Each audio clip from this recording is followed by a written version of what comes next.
Hi, this is Corey Franklin with Remembering the Past, the show where we talk about people who've died recently who've had a profound effect on our history, our society, or our culture. Tonight we're going to start out with Bonnie Franklin, who died recently at the age of 69. Nice Jewish girl from Santa Monica, California.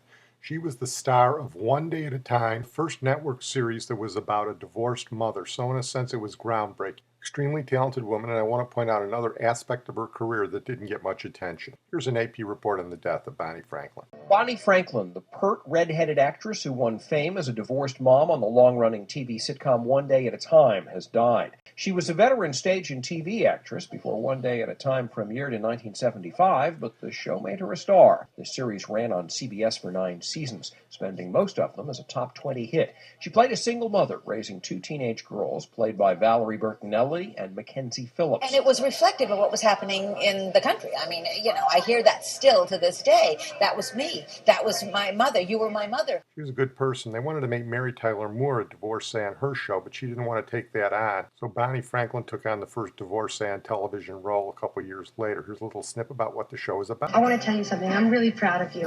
I mean, you're a woman who went out into the world with nothing, without any career skills, and she made a career for herself at middle age. That was Mackenzie Phillips, real-life daughter of Papa John.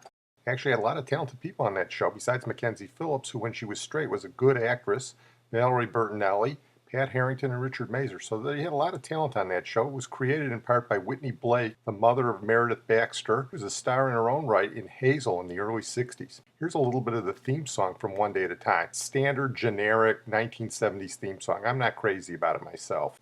This is it, this is it, this is life, the one you get, so go and have a ball. This is it, straight ahead, and rest assured, you can't be sure at all. So while you're here, enjoy the view, keep on doing what you do. Hold on tight, we'll muddle through, one day at a time, one day at a time. The thing I mentioned that Bonnie Franklin didn't get enough credit for in the obits was her role in Applause. She got a Tony nomination in 1970. Applause was the musical version of the All About Eve story from 1950. It was the great Betty Davis vehicle, and Lauren Bacall did the role on Broadway. Bonnie Franklin did the title song. She was wonderful. She could dance. She came up as a dancer. She was one of the young performers in the show, and she gave one of the best performances I've ever seen on Broadway. What is it that we're living for? Applause, applause. And it's applause. Now up and rolling. I sing the swing. And you're the king of it all. Because you had a taste of the sound that says love.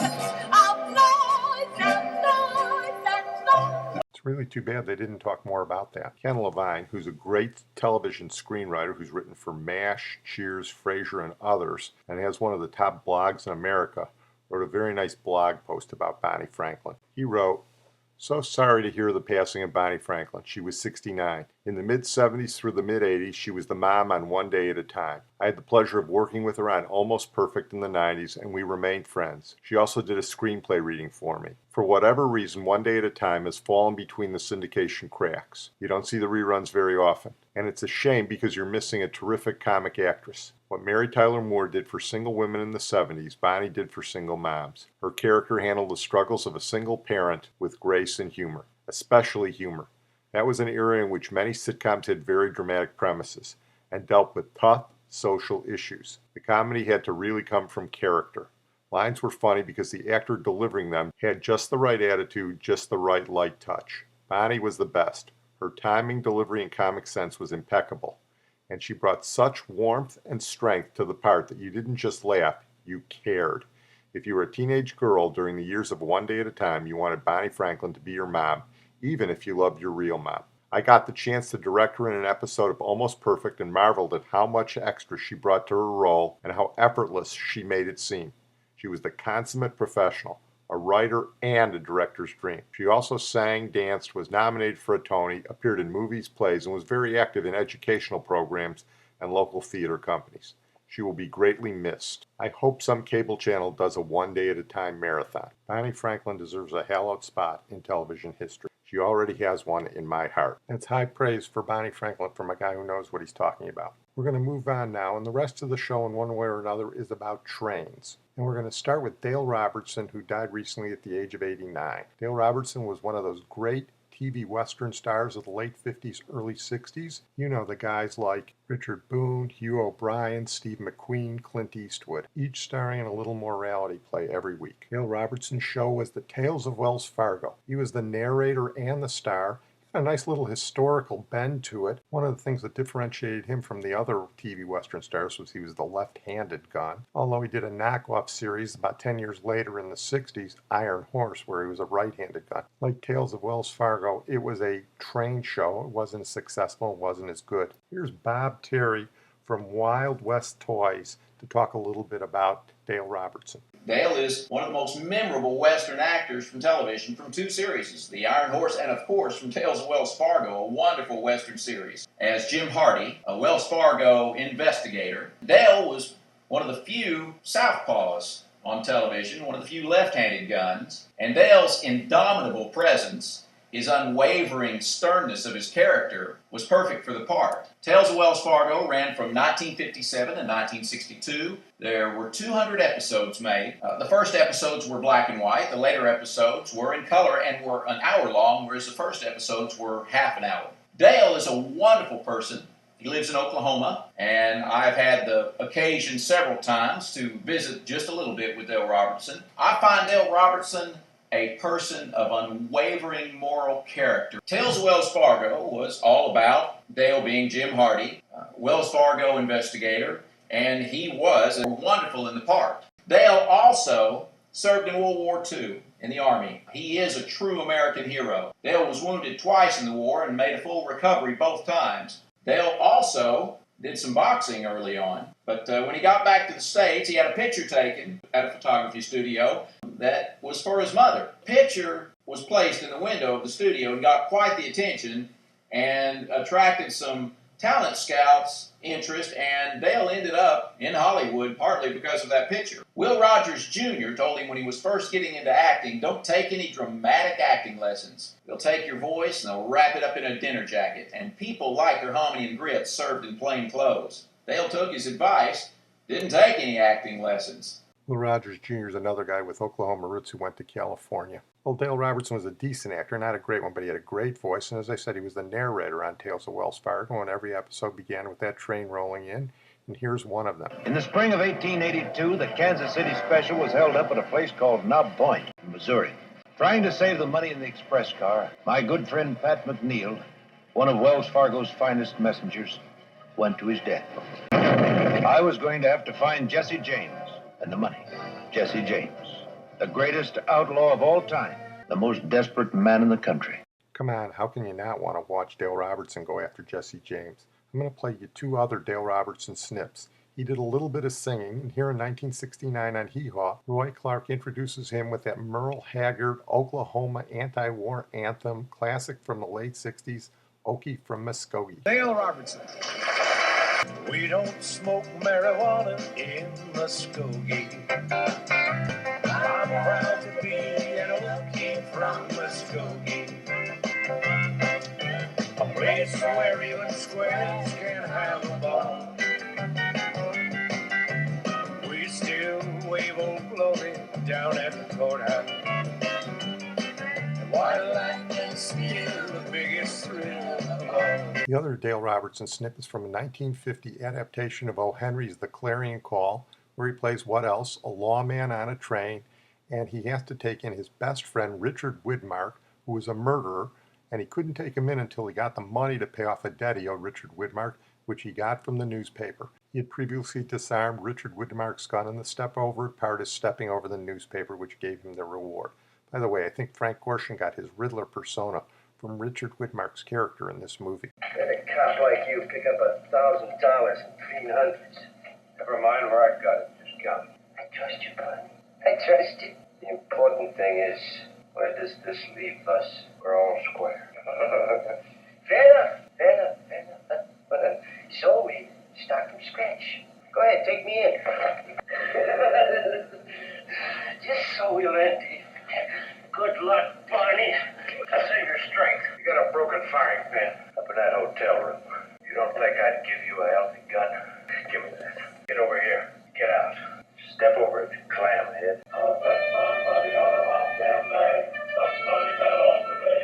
Good movie. Well, we're going to move on from good guys on trains to bad guys on trains. We're going to close tonight with Bruce Reynolds, who died recently at the age of 81. He was the mastermind of the 1963 Great Train Robbery in Great Britain, where thieves got 2.6 million pounds, the equivalent today of $60 million. Brilliantly conceived, they commandeered the train by changing a switching light from green to red. They forced the engineer to drive the train to a safe spot. He was the only one injured in the robbery. They divided the money at a safe house. Bruce Reynolds made it out of the country, and he lived on the money for a couple years until it ran out. Came back to Great Britain and was ultimately arrested. Here's a British news report taken from the movie Buster, which starred Phil Collins, about the robbers. The Great Train Robbery in Britain was the largest cash theft in the world. Altogether, £2,600,000 was stolen. Today, Thursday, the 16th of April, 1964, came the reckoning. Record criminal sentences were dealt out. 7 men, each going to jail for 30 years, were described by the judge as an intolerable menace to society. The robbery in August of 1963 was carried out with a commando-like precision and daring. The cash wagon was silently discharged of its contents in a very short time. The first break for the police was the discovery of the gang's hideout, nearby Leatherslade Farm. Part of the gang are still on the run, among them the believed ringleaders Bruce Reynolds and Buster Edwards. Here's the last word from BBC 4's John Wilson on Bruce Reynolds. The robbery of £2.6 million from a Glasgow to London train in August 1963 shocked and gripped the nation. The mastermind behind the heist was Bruce Reynolds, who fled abroad and evaded capture for 5 years before being jailed for another 10. Although it became known as the Great Train Robbery, the driver, Jack Mills, was struck over the head by one of the thieves and never worked again. He died in 1970. Bruce Reynolds was released from prison in 1978, but was jailed again 2 years later for dealing drugs. He struggled to find work, but did publish his memoir in 1995. I spoke to criminologist Professor Dick Hobbs about Reynolds' life of crime, and you'll also hear excerpts from an interview Reynolds did just a few weeks ago. Well, they were interesting guys. They came through the Second World War as children. They suffered the Blitz, they suffered the bombing, they suffered the austerity and shortages, and also they were all evacuated. You know, they all spent time away from their family, so it was a very fragmented childhood, and they came through that childhood into the late 40s and early 50s, where London was wide open as far as crime was concerned. And did Bruce Reynolds have criminal heritage? Did he come from a criminal family? No, he didn't. He came from a straight background. It was a broken family because his mother died when he was a young boy, but his father was a hard-working man who worked in a foundry, so he didn't have that kind of stereotypical underworld background at all, far from it. And he fancied himself as a stylish thief, didn't he? He regarded himself as a very, very stylish man, and that's where the money went. It went on hedonism, it went on the good life. I was swanking. I was Bruce Reynolds, who evaded capture and evaded arrest for the airport robbery after 2 other major robberies as well, in retreat in the south of France.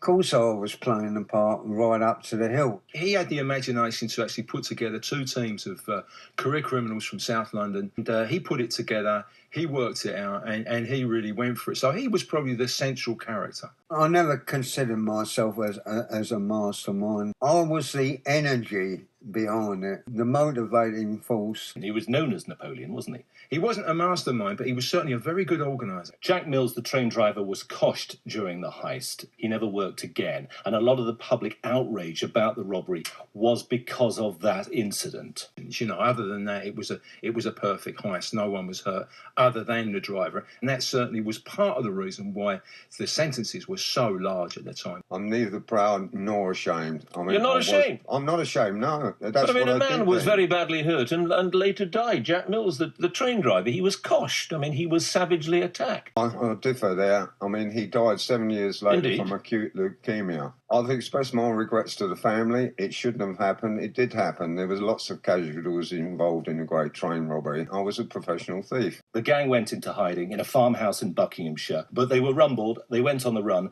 and Bruce Reynolds escaped and fled to Mexico. Yeah, it was very unusual in those days for villains to go abroad. You know, these were working class boys who weren't used to travelling. They weren't used to the foreign food and the sunshine. So he returns to Britain. He does 10 years in prison. He did 10 years in prison. He came out in 1978 to a very different world. And then he wrote a book, an acclaimed autobiography. Here is a working class guy without very much education, and in that book, his love of words, his love of books, his love of jazz music and of Ronnie Scott's, and that kind of 50s, 60s lifestyle really comes to the fore. And he is honest. It's a very honest book. He doesn't make any excuses. He was what he was. I think he was someone who epitomises a particular era in British life. And with his passing, that era is finished for good. It's not just the story of the train robbery, it's the story of the train robbery and the effects it had upon the participants, all sides of the law, and also to the people that took part in it, and their families. Our families, due to our own selfishness, were just as much victims as Jack Mills was. I would be remiss if I didn't play the comedy team Beyond the Fringe's take on the Great Train Robbery. This is Alan Bennett interviewing the incomparable Peter Cook. The Great Train Robbery of over £3 million continues to baffle the British police. Good evening. However, we have here with us in the studio this evening the Deputy Head of New Scotland Yard, Arthur Gappy. Good evening. I'm going to ask him just a few questions about the train robbery. Good evening. Good evening, Sir Arthur. Good evening. I'm going to ask you just a few questions about the train robbery, if I may. Good evening. Well, I'd like to make one thing quite clear at the outset. When you speak of a train robbery, this in fact involved no loss of train. It was merely the contents of the train which were pilfered. We haven't lost a train since 1943, I think it was, the year of the great snows. We mislaid a small one. They're very hard to lose, you see. Trains are great, bulky, great things, as opposed, for example, to small jewels. A tiny pearl, for example, might nestle in the navel of a lady and disappear for years. Whereas a train, with its huge size and the steam pouring out, is altogether a different kettle of fish. I think you've made that point rather well, Sir Arthur. Who do you think may have perpetrated this awful crime? We believe this to be the work of thieves. And I'll tell you why. The whole pattern is extremely reminiscent of past robberies, where we have found thieves to be involved. The telltale loss of property, the snatching away of the money substances, it all points to thieves. Thieves. So you feel that thieves are responsible? Good heavens, no. I feel that thieves are totally irresponsible. Ghastly people who go around snatching your money. I appreciate that, sir. You may appreciate that, but most people don't. If you like having your money snatched, good luck to you. It must be rather a queer fish, in my view. You misunderstand me, I Sir certainly Arthur. do. Good evening. Who do you think is behind the criminals? We are considerably. Many days, indeed months and years behind. Who do you think is the organizing genius behind the crime? Well, now, of course, you're asking me who the organizing genius behind the crime is. You're a man of very acute perception, Sir Arthur. Thank you very much. Well, we believe it to be the work of a mindermast, let me put it that way. A mindermast? A mindermast, my words exactly, a mindermast. What exactly is a mindermast? A mindermast is the code word we use at Scotland Yard to describe a mastermind. We don't like to use the word mastermind, as that depresses the men. Oafish lot of louts if ever I saw any. Ghastly great jobs. I see. But we are, however, using the wonderful detection equipment known as the identikit. Are you familiar with the identikit? Isn't it where you piece together the face of the criminal, is it right? Not entirely, no. We're only able to piece together the appearance of the face of the criminal. We can't actually piece the face itself together. I wish we could, of course, because once you've captured the criminal face, the other criminal parts aren't hard to find. The criminal body is situated directly below the criminal face, joined, of course, by the ghastly, scrawny, and altogether obnoxious criminal neck. Through this wonderful system of the identikit, or l'identique, as the French foppishly call it, God love them, we have pieced together an extremely good likeness of the Archbishop of Canterbury. So His Grace is your number one suspect? Well, let me put it this way. His Grace is the man we're currently beating the living daylights out of down at the Yard. And he's still your number one suspect? No, I'm happy to say that the Archbishop, God bless him, no longer resembles the picture we built up. Yes, poor devil. I believe I'm right in saying, Sir Arthur, that some of the stolen money has been recovered. Yes, it has. Yes, it has. What's happening to that? We're spending that as quickly as we can. It's a short life, but a merry one down at the Yard. Good night, and God bless you all. Well, I'm definitely going to close on that note. I want to thank my producer, Sid Tepps, and since we've been talking about trains, we're going to close with Mystery Train by the great Chet Atkins. I'm going to do you an Elvis Presley tune.